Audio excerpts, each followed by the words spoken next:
வணக்கம் ஃப்ரெண்ட்ஸ், நீங்கள் ஒரு முக்கியமான டாபிக் பற்றி பேச போகிறோம். அதாவது சைக்கியாட்ரிக் மெடிகேஷன்ஸ், அதாவது மென்டல் ஹெல்த்துக்கு நிறைய மெடிசன்ஸ் இருக்குது. ஸோ அந்த மெடிசன்ஸ் எடுக்கிறதுனால என்ன பிரச்சனை வரும் அப்படின்னு நிறைய குழப்பங்கள்னால நிறைய பேர் வந்து மாத்திரை நிப்பாட்டிடுறாங்க. ஸோ இதை பற்றி தான் நம்ம இன்னைக்கு டிஸ்கஸ் பண்ண போகிறோம். ஸோ முதல் விஷயம், சைக்கியாட்ரிக் டேப்லெட்ஸ் எடுக்கிறதுனால லிவர், கிட்னி அந்த மாதிரி ஏதாவது டேமேஜ் ஆகிடும்ன்ற பயம் இருக்கும். இன்னும் சில பேருக்கு என்னென்னு பார்த்தீங்கன்னா, இதை நம்ம ஆரம்பிக்கிறோம், என்னைக்கு நம்ம நிப்பாட்ட போகிறோம் அப்படின்ற ஒரு கொஸ்டின் மார்க் கூட நடுவுலேயே வந்து நிப்பாட்டலாமா அப்படின்ற தாட்லாம் நிறைய பேருக்கு வரும். இன்னும் சில பேருக்கு வந்து ஃப்ரெண்ட்ஸ்லாம் நிறைய ஃப்ரீ அட்வைஸ் கொடுப்பாங்க.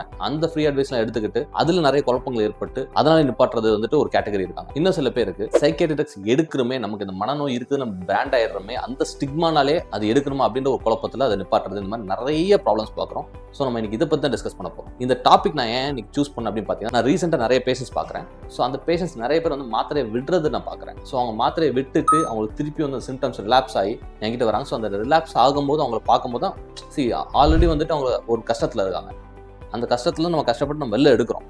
திருப்பி வந்துட்டு அவங்க அந்த மாத்திரை விடும்போது என்ன ஆகுதுன்னா ரிலாப்ஸ் ஆயிடுது. ஸோ ரிலாப்ஸ் ஆனோன்னு நம்ம திருப்பி அதை ட்ரீட் பண்ணது எவ்வளோ கஷ்டமான விஷயம் பார்த்துங்க. ஸோ அவங்க அந்த மாதிரி வரும்போது என்ன ரீசனால விடுறீங்க அப்படின்னு கேட்டால் வந்து நிறைய பேரோட அட்வைஸ் மற்றவங்களை என்னன்னா வந்துட்டு, இந்த மாத்திரை எடுத்தீங்கன்னா எப்பயுமே ஜாம்பி மாதிரியே இருப்பீங்க, அப்படியே ஒரு ஜட மாதிரி சுத்த வேண்டியது, இந்த மாதிரிலாம் சில பேர்லாம் கமெண்ட்ஸ் பாஸ் பண்ணுவாங்க. இன்னும் சில பேர் பார்த்தீங்கன்னா இதெல்லாம் தூக்கம், நிறைய தூக்கத்தை உங்களுக்கு இன்டியூஸ் பண்ணிக்கிட்டே இருக்கும் அப்படின்னு சொல்றது. இன்னும் சில பேர்லாம் வந்து வாழ்க்கை முழுக்க இந்த மாத்திரையை நிப்பாட்ட முடியாது.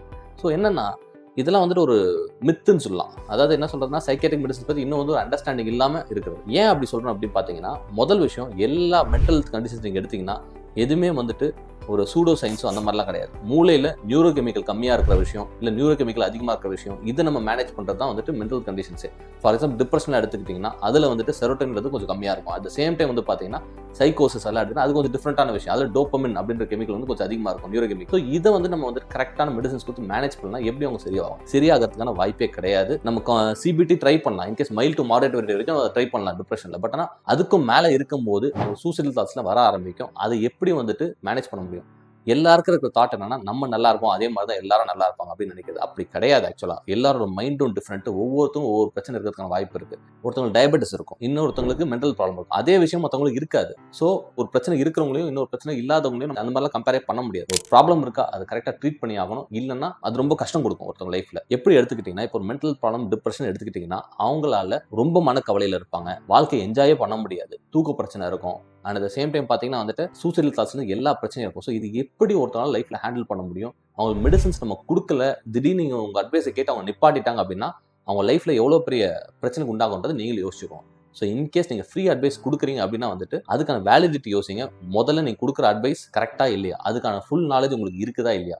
இன்கேஸ் ஃபுல் நாலேஜ் அதை பற்றி இல்லை அப்படின்னா அதுக்கு நீங்கள் அட்வைஸ் கொடுக்காதீங்க. நான் சொன்ன அந்த சில பேஷன்ஸ்ல என்னன்னு பார்த்தீங்கன்னா, மாத்திரை நிப்பாட்டி ரிலாப்ஸ் ஆகி வாழ்க்கையில் கஷ்டப்பட்டு திருப்பி வந்து மாத்திரையை எடுத்து அந்த பீரியடுக்குள்ளே பார்த்தீங்கன்னா ஒரு சிம்டமை சரி பண்ணுறது கஷ்டப்பட்டு சரி பண்ணுறோம். திருப்பி அந்த சிம்டம் வந்து அவங்க கஷ்டப்பட்டு அவங்க லைஃப்பில் எவ்வளோ பிரச்சனை வரும்.